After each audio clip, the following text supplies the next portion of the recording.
विभागीय आयुक्त औरंगाबाद इनके सामने एक दिन के लिए उपोषण के लिए बैठे हैं।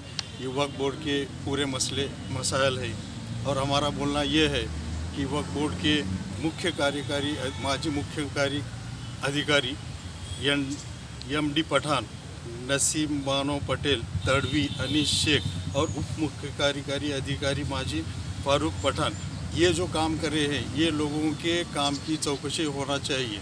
क्यों तो ये लोगों के काम के वक्त में भ्रष्टाचार हो गए, वक्त प्रॉपर्टी का बहुत सारा नुकसान हो गए। तो हर जो मुख्य कार्यकारी अधिकारी आ रहा है कुछ ना कुछ उसमें वक्त प्रॉपर्टी का नुकसान करके चले जा रहा है, उसको कुछ भी नहीं हो रहा। तो ये लोगों के ऊपर कार्रवाई होना चाहिए, चौकसी करके जो दोषी ठहरता है उसके ऊपर कार्रवाई होना बहुत ज़रूरी है। दूसरा मसला ये है कि महाराष्ट्र राज्य वक्फ मंडल को मुख्य कार्यकारी अधिकारी होना ज़रूरी है। क्यों तो वक्फ बोर्ड के बहुत सारे तो यहाँ पे जो है सीईओ परमानेंट रहा, रोज़ाना सीईओ को रहना ज़रूरी है। इतना काम है कि काम ख़त्म नहीं होता, कितना भी करेंगे। तो सीईओ रहेगा तो काम हो जाएंगे। अगर एडिशनल चार्ज देके अगर बिठाएंगे तो वो क्या है, मुख्तसर काम करेंगे। लेकिन सीईओ को पूरे पावर के साथ और पूरा कायम स्वरूपी सीईओ होना बहुत ज़रूरी है। तो वक्फ बोर्ड के बहुत सारे ये प्रश्न जो है मिट जाएंगे, ज़रूरी है। और तीसरा मसला ये है कि महाराष्ट्र राज्य वक्फ मंडल के अंदर बहुत सारे महाराष्ट्र के मस्जिदों के रजिस्ट्रेशन के लिए फ़ाइल दाखिल हैं। वो कई दिन से 10-10 साल से अभी कुछ पेंडिंग है, 10 साल से, 5 साल से, 7 साल से पेंडिंग है। ये काम हो रही नहीं, पेंडिंग ही अभी पेंडिंग चल रहा है। तो जीरो पे लाना ज़रूरी है। तो मेरा बोलना ये है कि वक्फ कई जगह अब जालना का मसला है। जालना की 3 मस्जिद है, एक मस्जिद चौक, अकेले मस्जिद अक्सा। जालना में बहुत सारे मसले चल रहे हैं। ऐसे मसले आ गए हैं कि अगर कुछ दिन में रजिस्ट्रेशन अगर नहीं हुआ, शासन को अगर रजिस्ट्रेशन नहीं बताए तो वहाँ के मस्जिदें गिरने वाले हैं, वो गिराने के लिए तैयार हैं।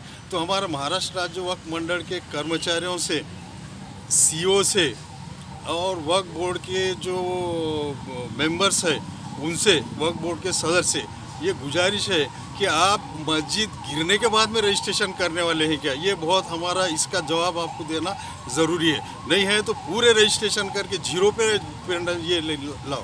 हाँ, आपके वक्फ अधिकारी भी जो है जाके वो स्थल पानी की रिपोर्ट जल्दी नहीं दे रहे, उसीलिए भी बहुत सारे पेंडिंग गिरे हुए हैं। तो हमारा बोलना है कि जितने भी रजिस्ट्रेशन के फाइल हैं ताबड़तोड़ करके, मस्जिदों के ताबड़तोड़ रजिस्ट्रेशन करके देना चाहिए।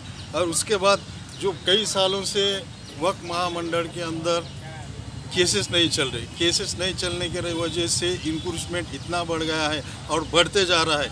ये इंक्रोचमेंट बढ़ने की वजह से जो वक्फ प्रॉपर्टी के जो लोग काबिज हो रहे हैं, ये कर रहे हैं, उनका कुछ बिगड़ रहा नहीं, उनको ऐसा हो गया कि हमारा कुछ होता नहीं, कुछ नहीं होने वाला। इसलिए इंक्रोचमेंट इतना बढ़ता जा रहा है वक्फ प्रॉपर्टी के ऊपर। जब वक्फ बोर्ड केसेस लेके इसके ऊपर अगर ये करेगा, उनके ऊपर केसेस दाखिल करेंगे, वक्फ प्रॉपर्टी अपने वक्फ मंडल अपने इसमें ले लेगा, तो ये सब बहुत सारे मसले आगे बच जाएंगे। और दूसरा मसला ये है कि ये केसेस चला के जल्द से जल्द वक्फ महामंडल इसके केसेस का निपटारा करना। और भी बहुत सारे मांगना है, लेकिन आज इतना ये 3-4 ये लेके हम बैठे हैं। और हमारे साथ में भी मुस्तफ़ा दिलावर पठान भी आने वाले हैं, तारिक भाई भी आने वाले हैं, जो वक्फ प्रॉपर्टी के लिए बहुत उन्होंने भी कोशिश कर रहे हैं। अभी थोड़ी देर में आ जाएंगे वो भी। तो हमारा मैं शेख खुर्रम, औरंगाबाद।